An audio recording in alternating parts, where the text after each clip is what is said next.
আগে অনেক কষ্ট ছিল, আগে পুকুর যেতে হতো, জলের অসুবিধা ছিল, একটা টিউবওয়েল ছিল, ওই টিউবওয়েলে সবাই মিলে জল নিতাম, অনেক অশান্তিও হয়েছে তার জন্য।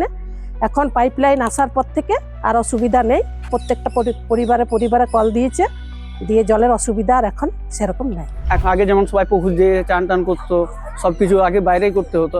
এখন আমাদের সত্যি খুব জলের সমস্যাই নেই, সবারকার বাড়ি বাড়ি আমাদের কল হয়ে গেছে, জল হয়ে গেছে, সোলার আছে, সবারকার ঘরেই দেখতে পাচ্ছেন এখানে কত জল, সবারকার এখানে অ্যাভেলেবেল জল হয়ে গেছে। আগে যে জলের ক্রাইসিস ছিল সেটা এখন একটুকুনও নেই।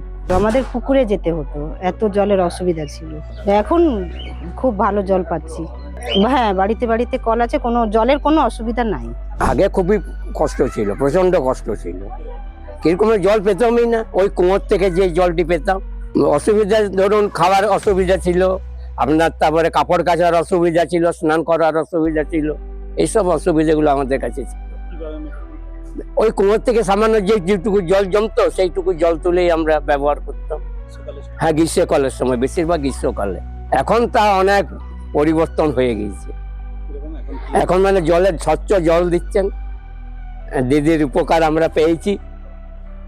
হ্যাঁ, ঘরে ঘরে জল আমরা পেয়ে গেছি।